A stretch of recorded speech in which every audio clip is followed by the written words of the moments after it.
Hello, everybody, and welcome to Depression Vacation Podcast. It is really good to be back with you all. It's been a little while.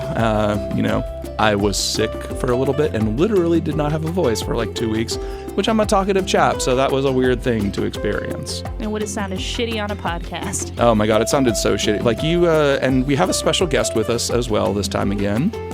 Hey, it's me, Ryan. I've returned. Yes, Ryan has returned. It's the second coming. Oh, good lord.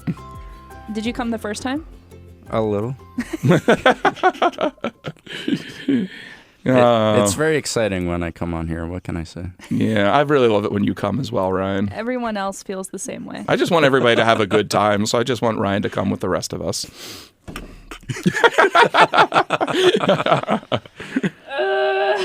But yeah, so unfortunately we missed our first week ever. Like there have been weeks that we haven't recorded, but we had like episodes in hand, so it wasn't a thing. But like I said, I was incredibly sick the last 2 weeks, and usually I would have like powered through and done it, but I had literally no voice. And like Ryan and Shannon, you remember how I sounded at the New Year's party, right? Yeah. You were sounding a little rough. The 2 days after, like the day directly afterwards, I couldn't say anything. Like I had to actually like talk with witnesses and like be a host person for work the very next day.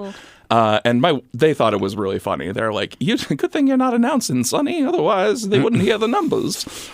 And then, yeah. But it took me really just until yesterday to get my voice back because I had to do a lot of improv shows on Friday. And one of which is our improv musical group, The Offbeats, which I managed to not sing except for just one song. But there were only 4 of us, so I kind of had to sing. And I just sort of made it a raspy Tom Waits kind of thing. Nice. It worked out. I was the freedom attorney singing about freedom from landlords. Damn, that was really good, huh? Yeah, the show was pretty...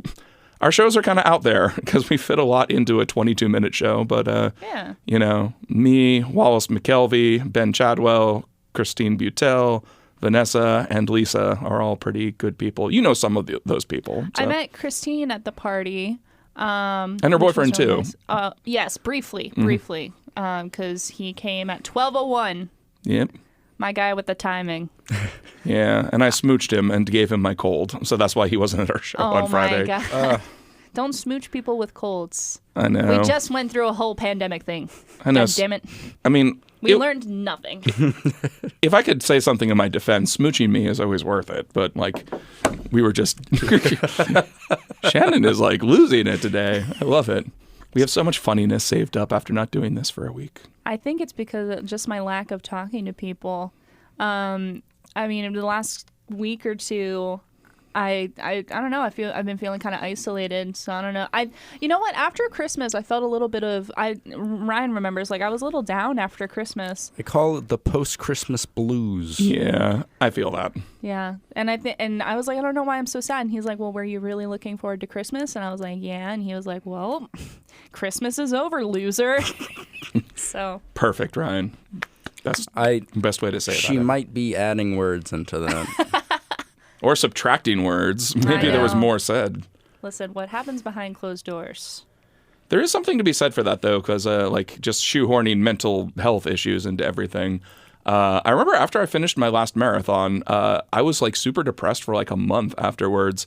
And I was kind of reading up on it, and they were saying that like it's similar to sometimes when you have like something you've worked for, accomplished, and then it's just over. Right, you have nothing to work for anymore. Yeah, they said that this was a phenomenon that actually affected like the first astronauts that went to space and went to the moon, is they would come back and they would get like really horrible depression because there was literally nothing else they were going to do in their lives that was going to be as significant as landing on the moon and coming back. I'm just going to be depressed that there's nothing in my life that's going to be as significant as landing on the moon ever.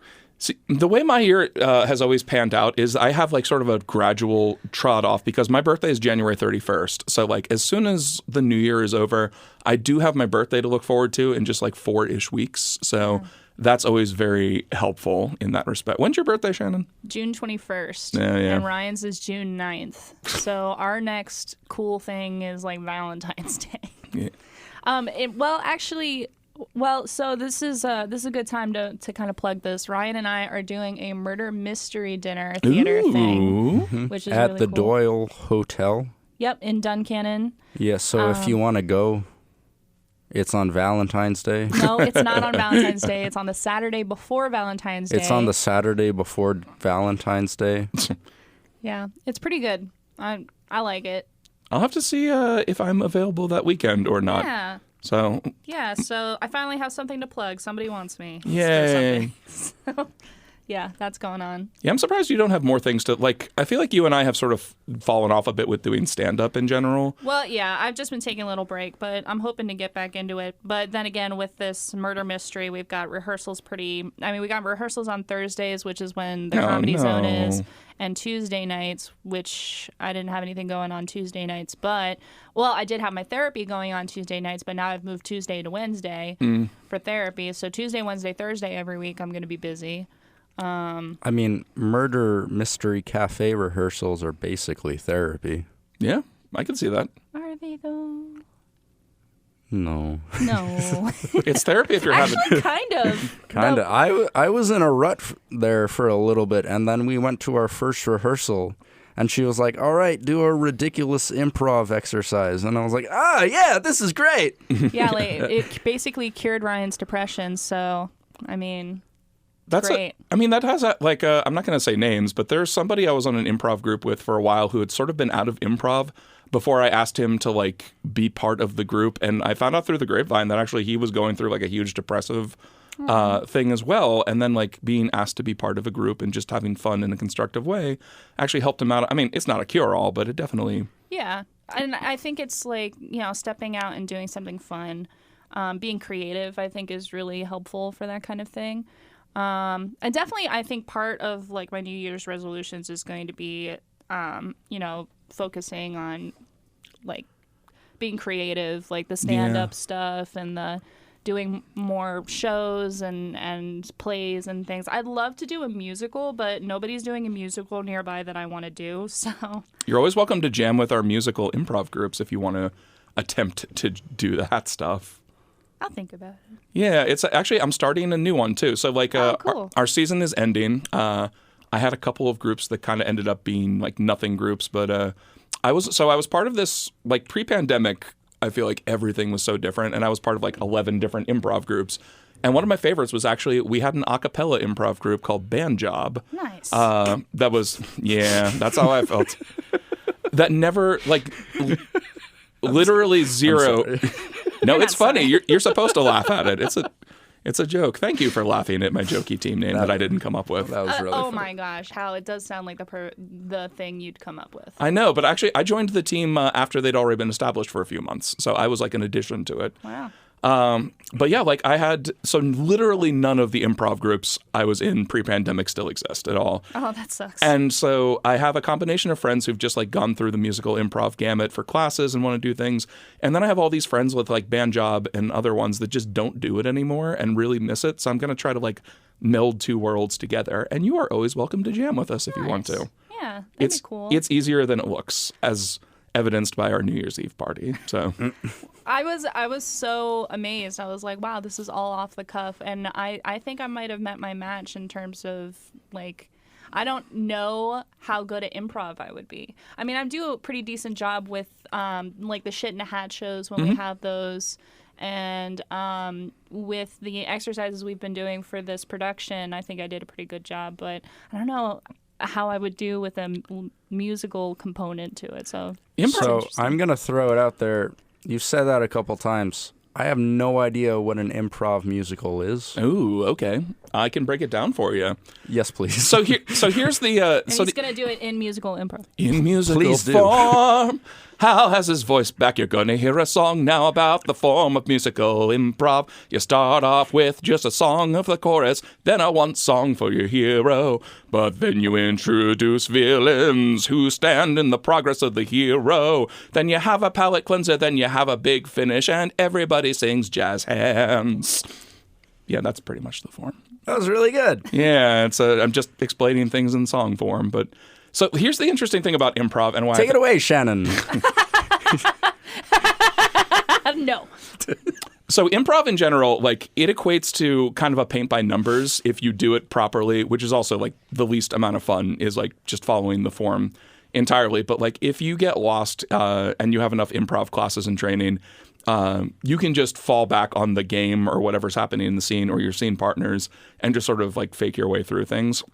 And it's the same thing with musical improv is generally, like I was saying, it's divided into just you do one song that's an opener where everybody participates. You have a one song with your protagonist where they express a desire for something. It could be stupid as like wanting a bag of chips. And then you introduce antagonists who are going to be determined to keep this person from getting the bag of chips. And then you have some sort of, if you have time, like a wacky in between that's called a palate cleanser, where the people who weren't involved in the first couple of songs get to sing a song tangentially related to it. And then you have the conclusion / finale in like a 4-minute song at the end.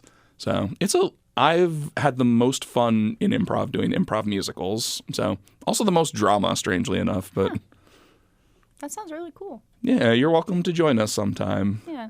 Maybe at some point. I mean, right now we're kind of swamped, but thankfully it's only for like a month because the murder mystery thing, like I said, isn't too far off.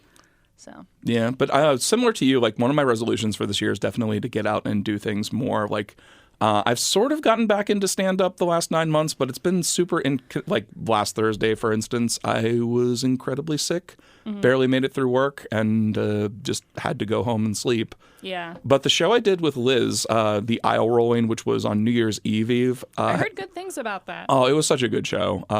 It has really improved my, like, I haven't had a ton of really good sets since I've been back to doing stand-up the last 9 months. Like, I've had a couple of good jokes here and there and a couple of, like, okay sets. But I've never felt like I've gotten even close to, like, the middle grade of comedians there since I've been back.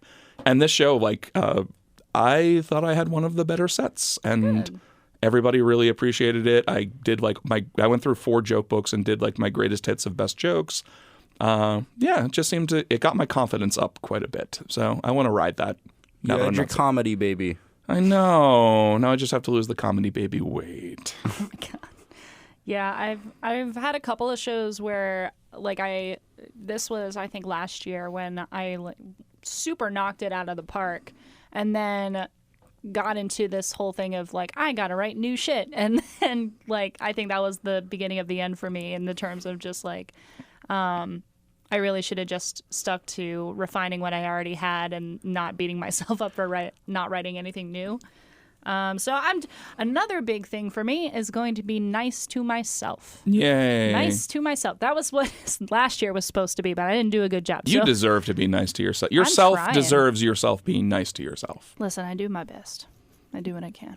Yeah, that's kind of like, I don't have a ton of resolutions this year because like there are a lot of things I need to improve on, but really my life is actually in a pretty good shape right now. Like have a stable employment, a job I really enjoy, like good people around me. I'm in a good, healthy relationship for maybe the first time in my life, the more I explore Yay. this. So I just kind of want to like do more arty things, like expand on that a little bit more, do all the vid jams again, do more stand-up.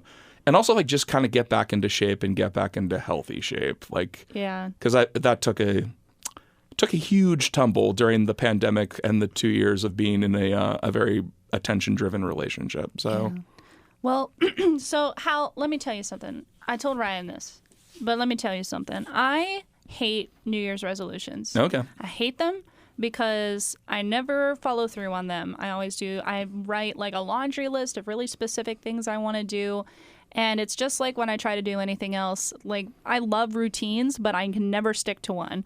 I don't know what it is. So instead of New Year's resolutions, I do New Year's themes. okay. And so I choose a theme to live my life by for the year. And this year's theme is be nice to yourself. No, that was last year's theme, and I fucked it up. So this year's theme, well, I didn't do too terrible. Actually, I am very proud of some of the things I accomplished in the last year in terms of loving myself. I started like regularly doing things that make me happy just for the sake of doing them. So, for example, like I found this girl in Hershey who does a wonderful job with nails, and I just started getting my nails done over the Ooh, last Can year. I see your nails right now? Because they look shiny. They're very pretty. They're very pretty blue. I love that. And so it's just like, and I grew up with this kind of really negative connotation about doing like money and like buying things that were just for the sake of liking them, because I always equated it to if my mom bought something that was like, I'm trying to think of like, so one year, like she bought all this ghost hunting equipment, and I was like, why do we have ghost hunting equipment but we don't have electricity, Mom? So I've always had kind of that negative relationship with money, in the terms of like I'm always judging every purchase I ever make, and just kind of am overly critical of the things that I do for myself. So I've started like trying to change my relationship with money now that I'm making much more than she ever did. Yeah. Sidebar, don't you need electricity to make ghost hunting equipment work? Well, not if you're going to other people's houses. Oh, touche. Yeah. See? We know our house isn't haunted, so we're just going to go and use somebody else's 1,000-watt amp. Well, I mean, we found out our house was haunted before she stopped paying the electric bill, so we did know that the house was haunted. It's like, Ghost, can we get a little help here? Could you provide a little light, maybe some kinetic energy from your ectoplasm? Yeah, right. So, I mean, getting my nails done was one thing. I took myself for a couple massages this year, which was really nice. I've been going to Zumba classes here and there. I've been paying for a gym membership. So just like trying to do healthier things. And it's been a struggle because I get on a streak of doing really, really good, and then I fall off, and then I get back on. And it really is kind of a struggle, but I think I'm doing better, and I think I made a lot of strides in the last year. But this year's focus, I think what happened to me after being fired was just, I had this other job, and I went and spiraled into 4 months of just not giving a shit. Mm-hmm. And so now that I'm in the new job and I love it, I'm having a hard time getting my groove back. So this year's focus is focus and effort. That's this year. That's great. Yeah. Yeah. Do you have any resolutions, Ryan, at all? Nah. You're pretty perfect the way you are. I'm not gonna lie. Yeah, I'd say so. Beautiful cinnamon roll. Just a dreamy man. You know, I'm just living life, experiencing the experiences. That's a good thing to experience. Yeah. They're good experiences. Experiences are good experiences. What are some things you're looking forward to this year? I'm going to say winning a lot at Super Smash Brothers. Ooh, you would destroy. I can't get Smash Brothers. No matter how hard I try, I'm just very mediocre at it. I wanna read more. Oh yeah. You know, I'm getting married. I also want. I love how that was the third thing he listed. Thirdly, I mean, is getting married really a resolution? It's kind of just like, what are you looking for? Yeah, well, that was the question. No, I said, what are you looking forward to? Yeah. I crafted the question exactly the way I wanted to ask it, Hal. That wasn't on purpose at all. Just so you know, What do you know? The two men in the room did not accurately listen to the one woman in the room. Wild. I know. It's almost like it's something that happens regularly. What? No. Wait, what'd you say, Shannon? What? Oh. We're just like my parents now. Damn it. What you were going on with the other things you're looking forward to? Right. So I also want to beat Super Mario Brothers. The original? Yes. I've made it to World 6 about 30 times and no further. Is World 6 the one where like you have to go through the bricks in a certain pattern, otherwise it keeps sending you back to the original? Because I think that's where I've gotten stuck several times. Bro, if that's the case, I might just give up now. Maybe it's a little bit later then, because I've so especially since my Switch has like all the classic games now, I successfully beat Mario Brothers 2, which was a stupidly fucking hard game also. But Mario Brothers I never finished because there's one level, and it might be like one of the 8s, where there's like 4 rows of bricks in a Bowser castle, and there's like little gaps, and you need to find a pattern to actually go through. Otherwise it's just going to be never ending. And I could just look up the pattern online and figure it out, but it's like the Lost Woods and Legend of Zelda. Yeah, or Lost Woods, they actually tell you. So actually, this happened to me. I've been playing Final Fantasy Adventure lately, which is really Secret of Mana 1, but they just slapped Final Fantasy on it to make it sell better. And I was trying hard, because this was a game I never beat as a kid on my Game Boy. And I was trying really hard to figure out everything for myself, except I came across one thing that I just had to look up. What it is like you need to find an oasis cave later in the game, and the only hint that you get by trading a very rare item to one NPC in the town that you're in is palm trees and 8. So I was looking for a board or an area. It's structured like Zelda, so I was like, look for an area with 8 palm trees. There were a couple. Nothing happened. And what it actually is so obscene. Like, you have to go to one board where there's just 2 palm trees and then do a figure 8 several times around it until a door opens. And I'm like, how the fuck was I ever supposed to figure that out in the age before guides? Yeah. That's just every Metroid game. Yeah, I've avoided the Metroid games probably for that reason. Yeah, I played a Super Metroid today, and I gotta tell you, every single one it's a vibe. It's probably nostalgia, but it's they're stupid games. Yeah, they're really dumb. They call it Nintendo Hard for a reason. So. Yeah. In fact, I found out recently because Super Ghouls and Ghosts has been one of my favorite games. Speaking of Nintendo Hard. But I've played it so many times over so many years and actually only beat it when I got my Switch. I never had beaten it before. That I found out that there was also an arcade version that was like a completely different game.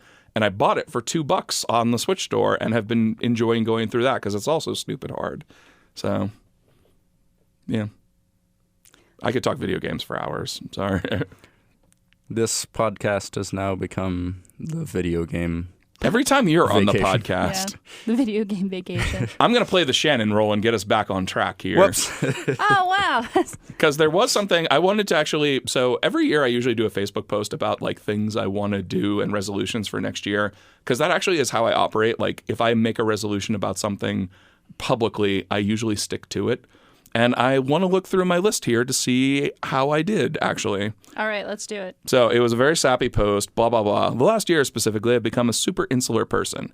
I don't seem to be able to make mental energy for time to do things I love and haven't been able to finish projects. It's been a weird thing, but I haven't been able to concentrate on anything. So this year, I want to get back to finding joy in filmmaking. Okay, I think we did a lot of movies this year. Yeah, I thought so. Between the three of us. Mm-hmm. Yeah. Droning. I did take Droney back out again. Rip Droney. Rip Droney. Yeah, I did a couple of nice little drone shoots. Not as much as I should have. But I think the point of this too was I have an FPV drone I've never learned how to fly and still haven't. Well, so you only half did it. Yeah, I'm going to give myself half a point on that one. Ooh. Partial credit is where I thrive. Biking is a huge one. So I'll leave this up to the jury of Ryan and Shannon here. I generally, in my old days, would bike at least 1,000 miles a year. And usually, the pandemic year, I biked 1,600. And all of that was in 4 months. But this year, I biked 140 miles. And all of it was in March and April. So I'll leave it up to the jury as to whether or not I get a half a point for that one. I'm just fucking 100 miles this year? Yeah. That's fucking insane. Ooh, I'm smelling a full point from Shannon here. Listen, I'm giving you a full point because Woo! do you know how many miles I've biked this year? 2. That actually might be just about right. Yeah. I did bike a little, but that was because I took my car into the shop and I thought to myself, oh my gosh, instead of having to get an Uber to go somewhere else, instead of hanging out in this shop, I'll bring my bike and then I'll just bike to somewhere nearby, and then I forgot how fucking hard biking is, and then I didn't do it again. So. And that was on a road, right? Yeah. Yeah, okay. So the only reason I ask is one time my brother took me mountain biking. And he was like, yeah, man, it's great. It's so much fun. You're going to have a great time. He lied. I hated it. He brought apple vinegar water to drink. Ew. For some reason. Gross. Apparently it has to do with some kind of health reason. So you're talking to somebody who does do shots of apple cider vinegar.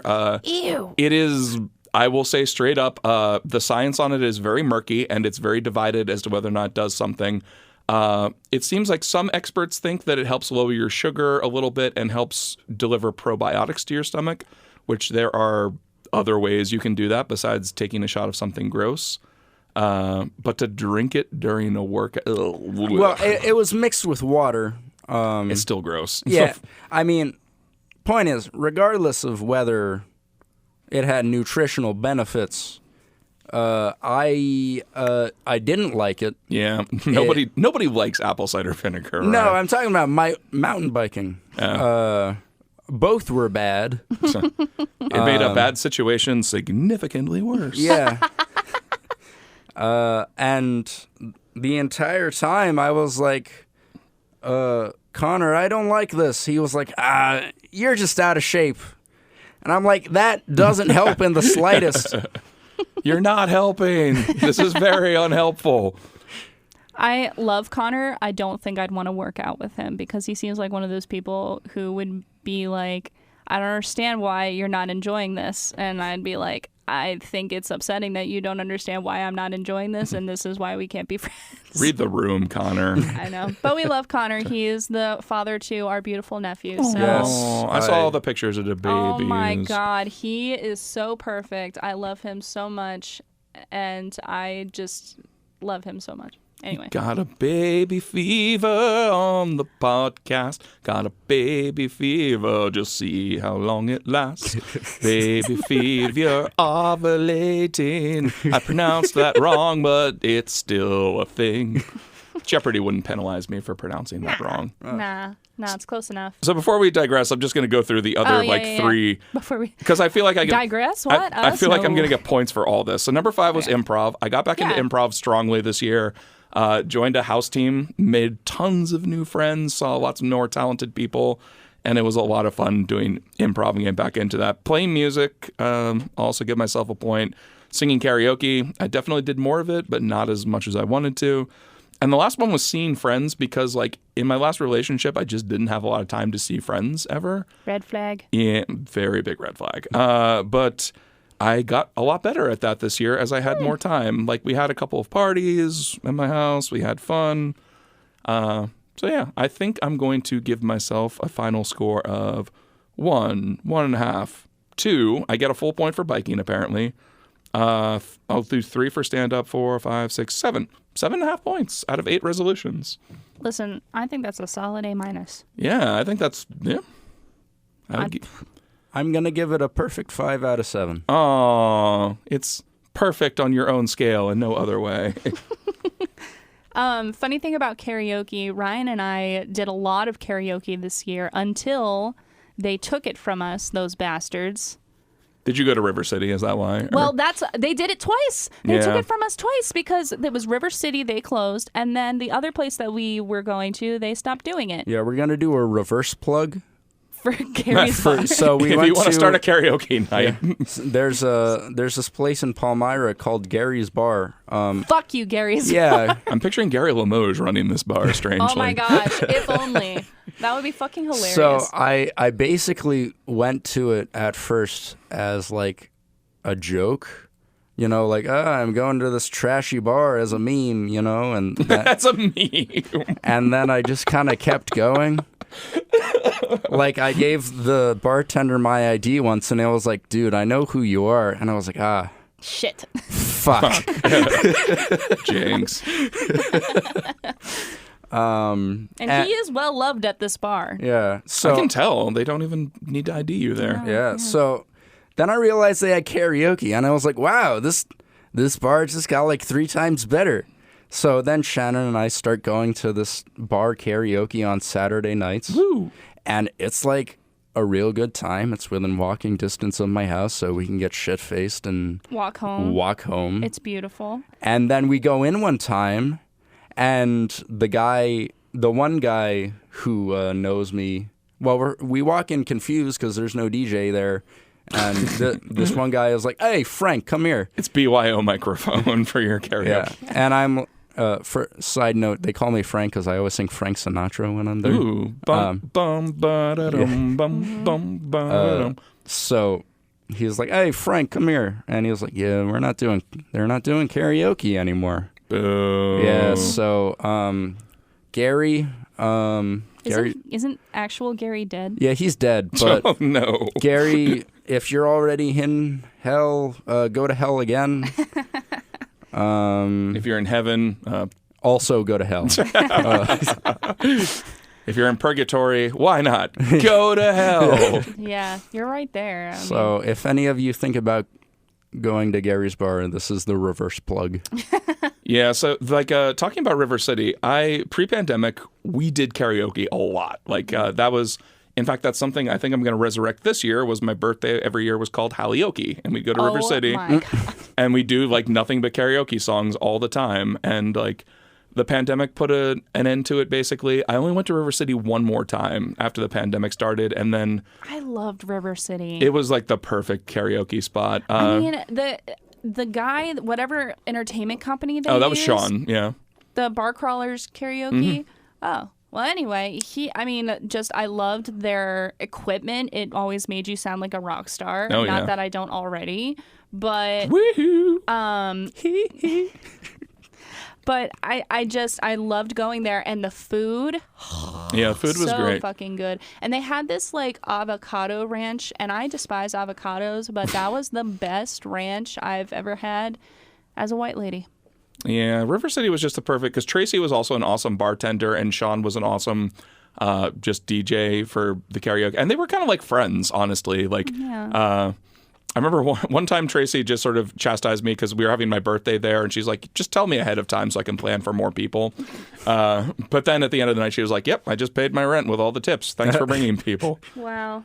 But there are a couple good karaoke places still. So a lot of us do it at Kajimachi on Saturday nights, which is a fun place. Where's that?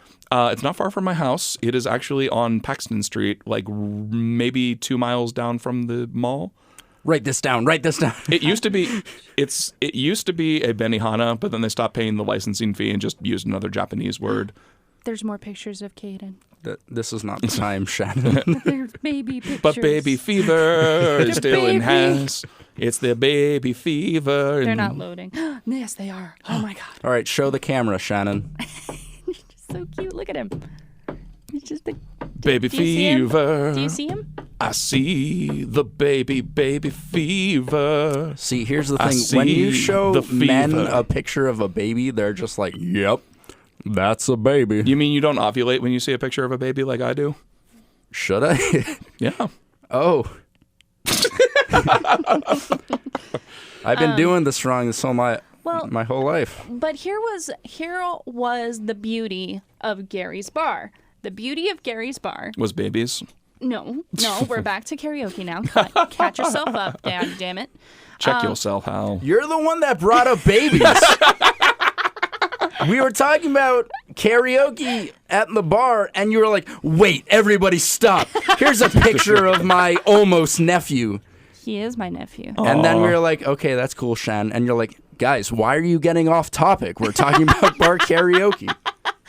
Well, here's the thing about Gary's is that Ryan exclusively sings songs done by Frank Sinatra. 40s crooners. Oh. So he's got like Frank Sinatra, Sammy Davis Jr., Bobby Darin, like all these guys. And don't get me wrong, I've went outside of my comfort zone, failed drastically. But that's the point of karaoke. Like, you're supposed to do things that are way outside. Like, sing a song that's way out of your vocal range. None of us are going pro at this. Like, just... No, I think we should have ranked karaoke.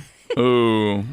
No, but the beautiful thing about it, would you listen to me, goddammit? I'm sorry. The beautiful thing about it was that the clientele at Gary's loved that shit.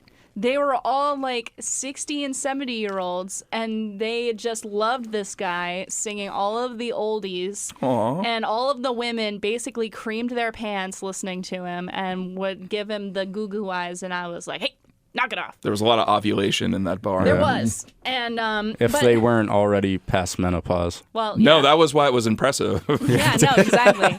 No, so that was the thing was, you know, we had gone to other karaoke places, but the crowd at those places was way, way younger, and Ryan's voice was not appreciated as it should have been. Ooh. And so Gary's was like, he was a rock star at Gary's.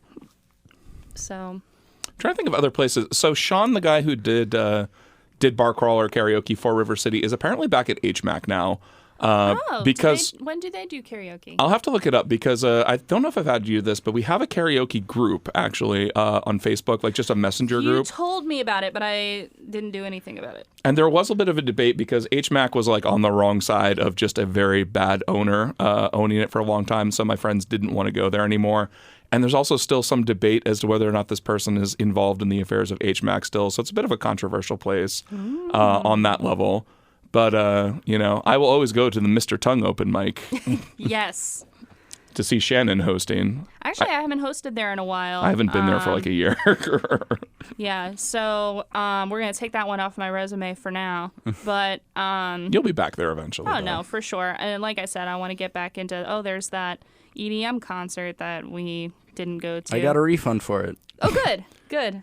EDM refund. So Reverse plug for the DJ named Bear Grylls. He missed his flight for 2 different events.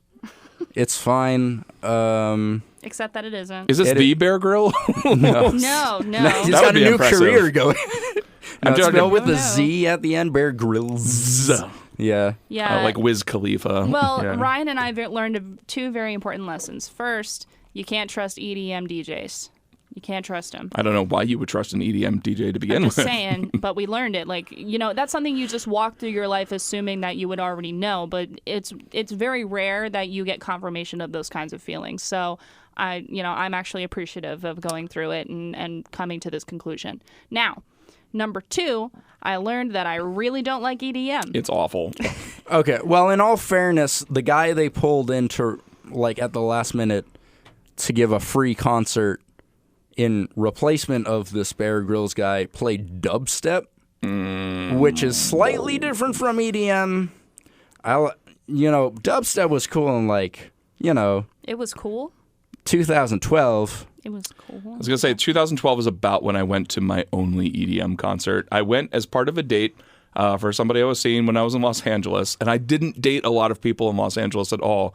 So I really wanted to do something with her, and it was the worst 3.5 hours of repetitive music the entire night. And then she got mad at me because I clearly wasn't enjoying it. I'm like, how could anybody enjoy this? I was standing around with a bunch of people, several of which groped my butt, listening to the same beat go on and on for 3.5 hours until 4 a.m. But were there drugs? There were, but I'm straight laced with I don't do drugs at all, so I think it probably would have had a better time if I had done drugs, honestly. I think that's like the whole point of EDM concerts, isn't it? Yeah, I've asked a couple of people about this too because this was a bad formative experience in my life, and they were like, well, did you take ecstasy? No. Did you take Molly? No. Then what the fuck were you doing there, Al? then you did this to yourself. That's basically what happened. It's like playing soccer without shin guards, and then you get hurt. Yeah. But I did so this was a bit that I resurrected actually for Liz's show because Abby was talking about EDM music. And I dated somebody who was really super into Christian EDM music like 4.5 or 5 years ago. And it was exactly what you would expect it to be. Like it was just EDM beats, but then Jesus and Blood of Christ and Worship Him would be thrown in. Unironically, this way that DJ Clue would be like, Clue, Clue, Clue, Clue. Jesus, Jesus, Jesus, Jesus. Blood of Christ, Christ, Christ, Christ. Praise Him. Boom, boom, boom, boom, boom, boom, boom, boom, boom. I'm like boom, boom, boom, weirdly praise, curious boom, now boom, because boom, I come boom, from a boom. very Christian household. See, so I'm aware of a lot of Christian media, Oh, yeah. and I'm so growing up, and I try to find a balance. See, of both, not doing that, but also finding a healthy respect for the faith. I can appreciate, and speaking as somebody from former Catholic who has no faith whatsoever, I can still appreciate that. So basically, what that means is Fuck ton of Veggie Tales. fuck ton of VeggieTales. I've heard VeggieTales is weirdly Christian. Yeah. What? Are you being? I think he's being- I've right never now? seen VeggieTales, but I've heard people talk about it, and they were like, it's like Christian propaganda in the It form of is. crudité. It's pretty good. It's not a little Christian. It's pretty good though. The whole vibe is. Yeah, they only do Old Testament stories though, because the mother of the creator was ashamed of her son making Jesus a depiction of a vegetable though. Okay. But that's a weird tangent. Anyway, I can respect that still. My current relationship with God is being subscribed to the Reddit page Dank Christian Memes, and also still kind of liking Reliant K. But not Switchfoot. No. That's where I draw the line. No DC talk. I'm trying to think of all the Christian bands I know. Lecrae is a pretty good rapper. I loved Skillet growing up. Oh, Skillet's the shit. Skillet was a fucking banger. I have seen friends of mine who are into country and country music and Jesus post about Skillet concerts. So. Oh no, that wasn't country music. That was. But I'm just saying, like the mindset congeals into. I also liked the Newsboys. Yeah, the Newsboys. Yeah. Were they spreading the good news? Is that Oh, why they were. They were. That Did was... you know you can't eat breakfast in hell? They don't have it there. That's the song. You know, I never thought that there would be breakfast in hell, so I'm not surprised. I'm just saying, out of all the reasons you don't want to go to hell, I mean, I think that's a pretty good one. What they did was they thought, damn, what's something everybody loves? But they didn't say damn. Okay, I'm sorry. Darn. Dang. Rats. Man. Oh, fiddlesticks. Listen up, guys. Cheese and crackers. Listen up, guys. I was thinking of this great thing, and I think that everybody loves to eat breakfast. And if they want to keep eating breakfast, they better just find the Lord, because otherwise they can't have any breakfast. Because you only eat breakfast in heaven, and they only have like strippers and drugs and ice cream and hell, and nobody Stop wants those threatening with things. things I want. Don't threaten me with a good time. Oh my God, that reminds me. So there's I don't know if you're familiar with this, but there's a gentleman who owns a house on State Street, which is like very close to where I live and have grown up. And he has this billboard he's erected in both directions on State Street that he just broadcasts the absolute worst things you could imagine an uber conservative Christian would do, like pictures of dead babies, essentially for abortion. Is he the one that does Biden in the Taliban Yes. outfit? Oh, no. Dude. Biden in the Taliban outfit is Scott Wagner. That's far less creative and far less disgusting than what this person does. Like I said, he'll post pictures of aborted fetuses on this billboard on State Street. And he's a lawyer, too, so he's been able to keep himself from getting censored for years. But one of the things he posted was, the goal of Satan is national health care. And I'm like, the goal of Satan is to make sure everybody is super healthy? Sign me up. So this is crazy. I was privy to a conversation that people didn't know that I was listening in on. Ooh. And the conversation was between two elderly women, and one of them, and this is real, was like, do you know that there are doctors that perform abortions after the baby is born? Oh, yeah. And I was like, what?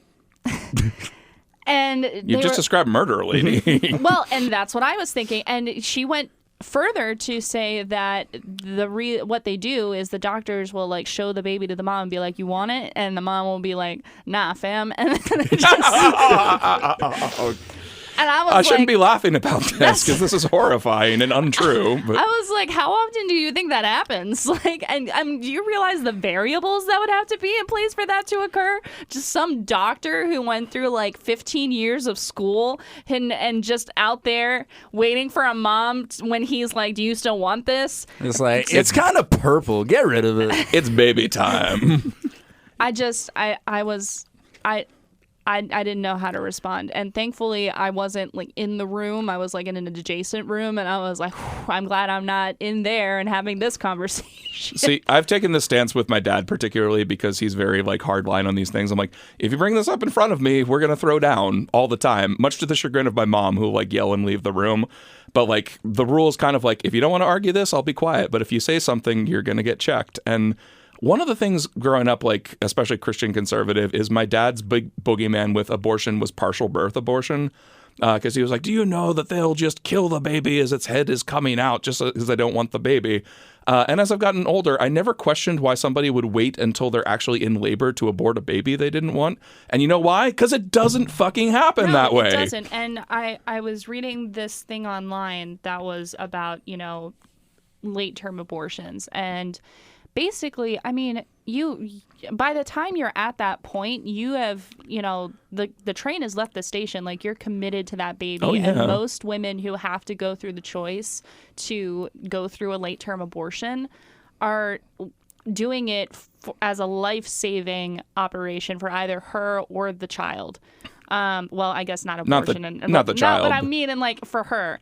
And, I knew what you were saying. Yeah, but... I don't, whatever. Or, for quality of life of the child, I guess, is what I mean. And now I have mixed feelings about the second part of that, but for the first, I mean, like, I genuinely, like, that, either decision that you have to make, like, that's not something a person wants to do. So there was somebody, I do have somebody in my like circle of friends, and it's somebody you probably know too, Shannon.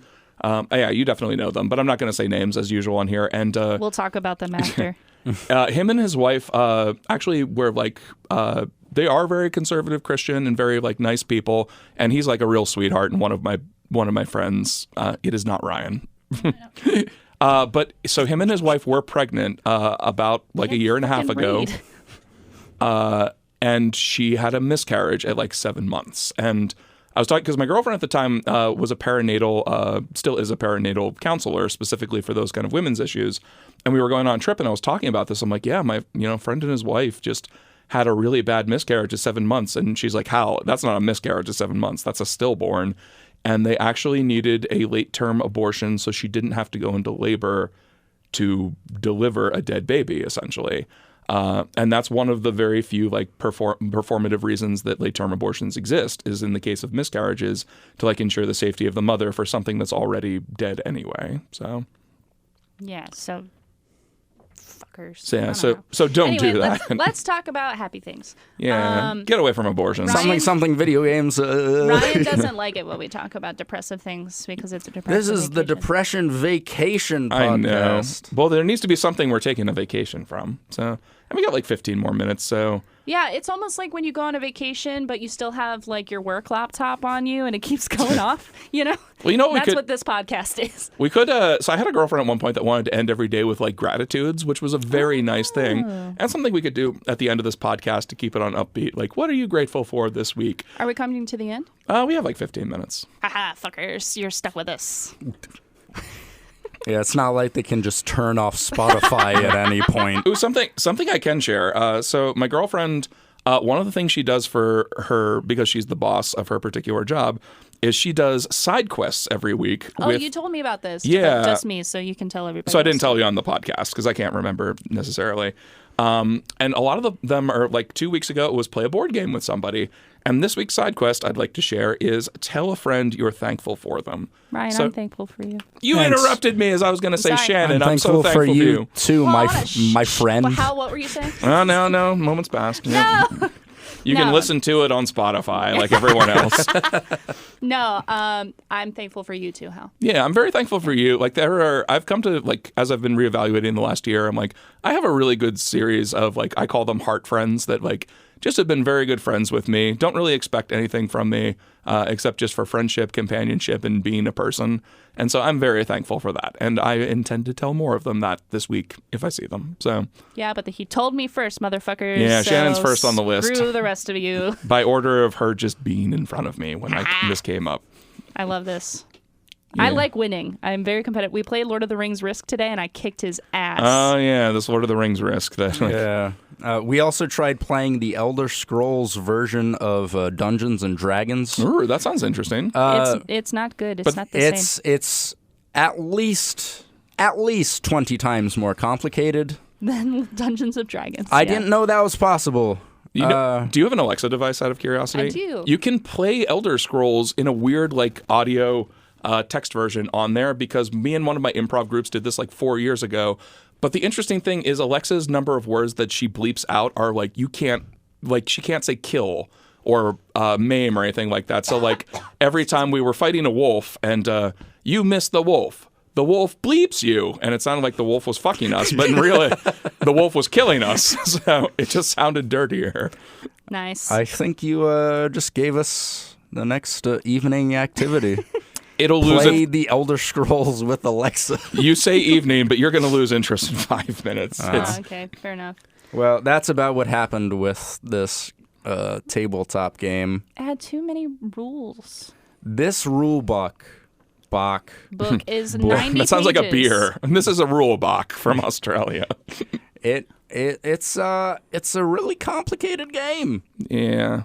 When you get into like the Settlers of Catan versions of games, you're really just trying to appease people who love super complicated games. I feel like at that point, which is my problem with the Game of Thrones board game. I never got anybody to play it with me. Wait, are you saying Settlers is complicated? Is it complicated? I've never played it. Oh, okay. Well, name the most complicated game you've played. Do I have to have actually played it, or? Well, whatever you say, I'm going to say it's 100 times more complicated. Than Settlers of Catan. Yeah, the Elder Scrolls board game is 100 times more complicated. I guess Dungeons and Dragons, like if you're talking about games that I've played that are strictly that I've actually played, it's Dungeons and Dragons. The Game of Thrones game would probably take the cake. I just never found anybody interested enough to play it with me. So if you're out there, you want to kill an afternoon, I'll buy you some nice medium-grade domestic beer. I'll make you nachos with cheese and only cheese in my microwave. And you and I can take a trip around Westeros in which we hate each other. That is Game of Thrones. Yeah, that actually is Game of Thrones. Nachos and beer and all. Yeah. No, well, I was going go take a trip around Westeros and hate each other. That's the whole plot. I was with you, Hal. About making nachos. Well, yeah, I want that, but I'm just saying there was no point in Game. You show me one clip of Game of Thrones where they had nachos. All right, season 3, episode 7. You're so full of shit. I mean, I can tell you an episode of Game of Thrones where they had a Starbucks cup. Oh my god. Yes. Although it's been digitally removed at this point, but Yeah. that was season 7, episode 4. That was like the only reason I watched the show, to see that part. Yeah, shout out to my friend Colin. I don't know if he listens to this, but like Colin and I met in grad school, and we were big into the Game of Thrones books. And this was like 2 years before the pilot was coming out that we were really excited about. And so we would always have like a weekly chat about all things Game of Thrones to see what. Usually he's very much a they did not follow a canon on this sort of thing, but I love him anyway. And so usually it was his gripes about what he didn't like, which there was a lot of that, deservedly so, in the last season. And then he said about the Starbucks cup, he's like, it just is a perfect metaphor for how much they actually cared about this season. And I could not think of a better way to put that with Game of Thrones. Yeah, no, that makes sense. Yeah. Yeah. I still, in my heart of hearts, I liked the first half of the last season, but the second half was a steaming pile of donkey shit in a diaper lit on fire by another pile of donkey shit that you lit and catapulted into the original diaper of donkey shit. My HBO subscription ran out just before the Red Wedding. Oh. So I just didn't miss much. Yeah, I just kind of made up the rest. And I was like, the dude won the war and they all lived happily ever after. I like that ending so much better. That's like when Homer... Oh, you sweet summer child. That's like Homer Simpson when he gets bored by a movie, just makes up his own movie in his head. I ended up... So I did a lot of reading this year, and I'm very excited that So my goal was 25, and I think I ended up with like 33 books read last year. Nice, Shannon. Yeah, so this year it's 30 is my goal because, I want to undersell myself. And so, but I'm really proud of myself because last year I learned that I don't need to finish every book I start. And I think I probably started and didn't finish about 3 or 4 books this year, which is unheard of for me. Interesting. Okay. And they were all for different reasons, but I thought it was really interesting because I'm very much someone who is obsessed with like finishing what I start. And I just realized, I was like, I'm not enjoying this. Why am I doing this? And so I'm excited for this new chapter of me as a reader being nicer to myself. I see what you did there. What? This new is a chapter? New yeah. I Did didn't you do even... that on purpose? No. I didn't even notice that. You could have said yeah. Yes. Yeah. My goal was 10 books, right. and I read 6. Hey, that's not bad. So, I mean, it's better than people who don't read. That's exactly right. Yeah, so I guess it's sort of a win. I mean, I'll give you partial credit. 6 out of 10, that's like a D. Nah, let's just stick with partial credit. Yeah, I'll get partial credit. That's fine. I read 3 books, 2 of which I'd already read before. So you did better than Hal. It's a book. Hal was like, so I used to love, like, especially in high school, grade school, loved reading all the time. And then I got back into it like a couple of years ago, like specifically just to do something constructive before bed. And it really helped a lot. And it's something I do want to get back into because I have all these books that I've accumulated over the years that I just never finished reading. And like, Like was big into the Throne of Glass series for a while. I read about half of the last book, and then just something took my attention away from books, and I never finished that story. I've heard good things about that series. It is very young adult in a lot of ways, but it's also like just a good core story. It doesn't repeat itself, which was my main issue with Wheel of Time, why I gave up on that series.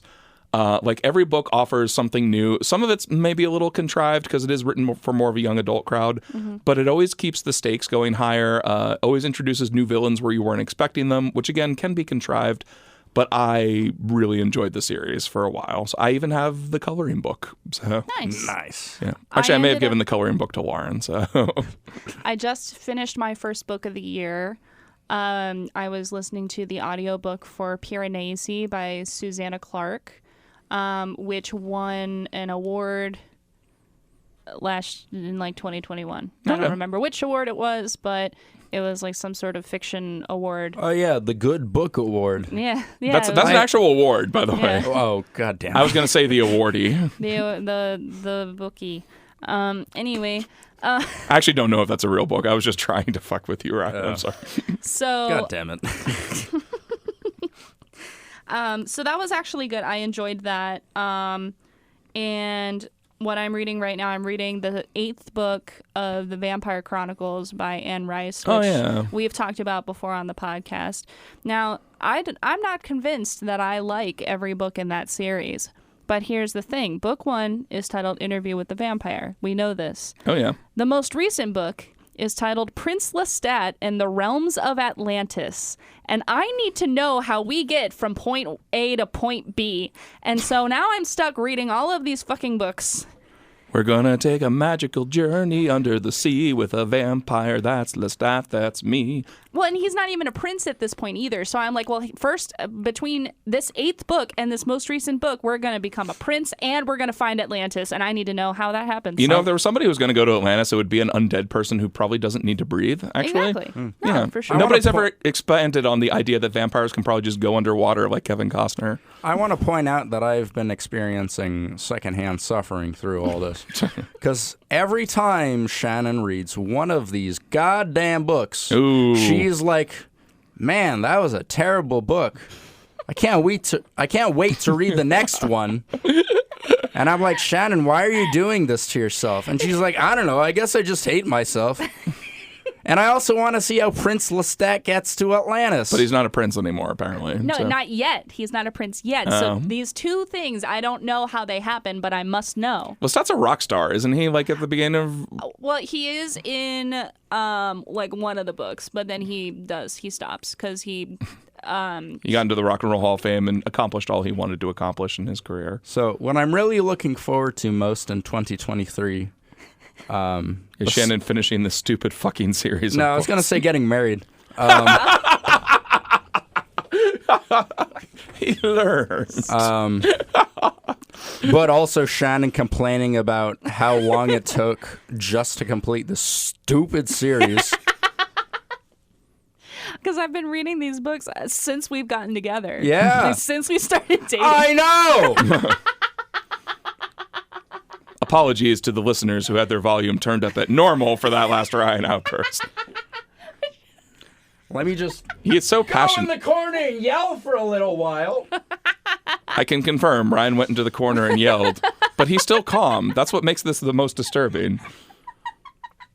And Shannon's just losing her shit over here. Shannon's been in a laughy mood tonight, and I love it. Yeah. So.